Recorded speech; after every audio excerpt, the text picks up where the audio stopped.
ई आकाशवाणी गोरखपुर है। अब रहुआ सभे वेद प्रकाश पाठक से भोजपुरी में समाचार सुनी। मुख्यमंत्री योगी आदित्यनाथ कहले हमें कि राज्य सरकार लोगन के सरकारी और निजी क्षेत्र में रोजगार उपलब्ध करावे खातिर संकल्पबद्ध बाटे। वहां के कहनी कि एकरे खातिर प्रदेश में संचालित अलग अलग योजना के जरिए लोगन के स्वावलंबी बनौले का काम कइल जा रहा हो। मुख्यमंत्री आज लखनऊ में एक उच्च स्तरीय बैठकी में औद्योगिक और अवस्थापना विकास आयुक्त के सज्जो जिलन में वीडियो कॉन्फ्रेंसिंग कई के कामगारन और श्रमिकन के रोजगार दिहले के हालत के समीक्षा कैले का निर्देश देहने। मुख्यमंत्री एफपीओ स्थापित कैले का निर्देश देत कहना कि एकरे बदे कृषि विभाग सक्रियता से काम करे। वहां के कहने की शीतलहरी के देख के सज्जो जरूरतमंद लोगन के कंबल वितरित कैल जाए। पुलिस और प्रशासनिक अधिकारियों के निर्देश देत मुख्यमंत्री कहना कि सुनिश्चित कैल जाए कि कौनो भी मनई खुलल में न सुते। जो तक केहू खुलल में सुतल दिखाई दे तो ओके तत्काल रैन बसेरा में पहुंचावल जाए। मुख्यमंत्री योगी आदित्यनाथ कहले हमें कि कोविड वैक्सीन के भंडारण बदे सज्जो जिलन में कोल्ड चेन स्थापित कैल जाई। आज लखनऊ स्थित अपने आवास पर आयोजित एगो बैठकी में वहां के कहने की राज्य सरकार कोविड-19 के वैक्सीन के भंडारण खातिर पुरहर तत्परता से काम कर रहा हो। लोगिन के कोरोना संक्रमण से बचावे खातिर राज्य सरकार प्रतिबद्ध बाटे और एह दिशा में हर संभव कोशिश कैल जा रहा हो।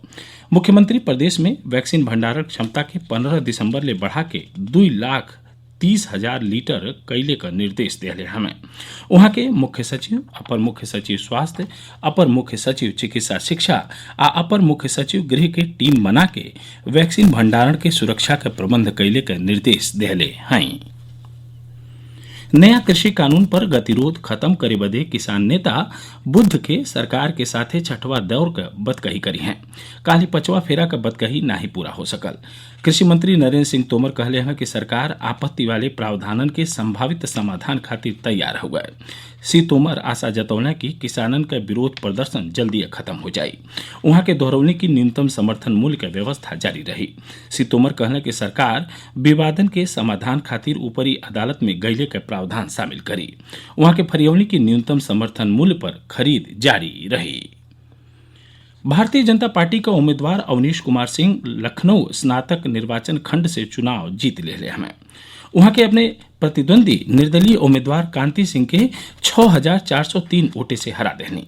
अवनीश कुमार सिंह के 39,588 वोट मिलल, वहीं कांति सिंह के 33,185 वोट हासिल हो सकल। प्रधानमंत्री नरेंद्र मोदी बिहने दिन में 11:30 बजे वर्चुअल माध्यम से आगरा मेट्रो के निर्माण का शुरुआत करी है। आगरा मेट्रो परियोजना में 2 कॉरिडोर शामिल हुई हैं, जिनकर लंबाई 29 किलोमीटर से बेसी हुई। ई मेट्रो ताजमहल, आगरा फोर्ट और सिकंदरा जैसन प्रमुख पर्यटक स्थलन के रेलवे स्टेशन आ बस अड्डा से जोड़ी। यह परियोजना के 8,379 करोड़ रुपया की लागत से 5 बरिस में पूरा कइल जाई। देश में कोरोना संक्रमण से ठीक भइले के दर बढ़ के 94.34% हो गई हो। एक साथ ही देश कोरोना के खिलाफ संघर्ष में एगो और महत्वपूर्ण पड़ाव पार कैले हो। पिछला 9 दिन से नया संक्रमित लोगन के तुलना में ठीक होखे वालन का संख्या ज्यादा बनली हो।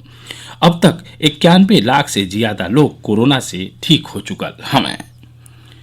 देश आज भारतीय संविधान के जनक भारत रत्न डॉक्टर भीमराव अंबेडकर के 64वां महापरिनिर्वाण दिवस पर श्रद्धांजलि अर्पित कर रहा हो। इस मौका पर देश भर में कई गो कार्यक्रम आयोजित कइल जा रहा हो। राष्ट्रपति रामनाथ कोविंद बाबा साहेब भीमराव अंबेडकर के उनके महापरिनिर्वाण दिवस पर श्रद्धांजलि दिले हैं।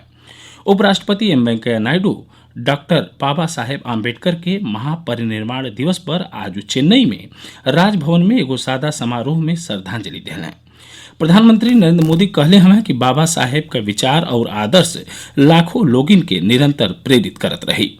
मुख्यमंत्री योगी आदित्यनाथ आज लखनऊ में आयोजित एगो कार्यक्रम में बाबा साहेब डॉक्टर भीमराव आम्बेडकर के श्रद्धांजलि देने।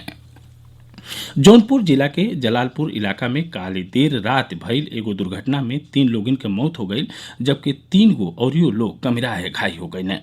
पुलिस सूत्र बतौला कि काल रात 4 पहिया वाहन पर सवार कुछ लोग बियाहे के कार्यक्रम में शामिल होकर वाराणसी से वापस लौटत रहना कि असबरनपुर गांव के लगे जौनपुर के ओर से एगो तेज रफ्तार बस ओकर टक्कर हो गई।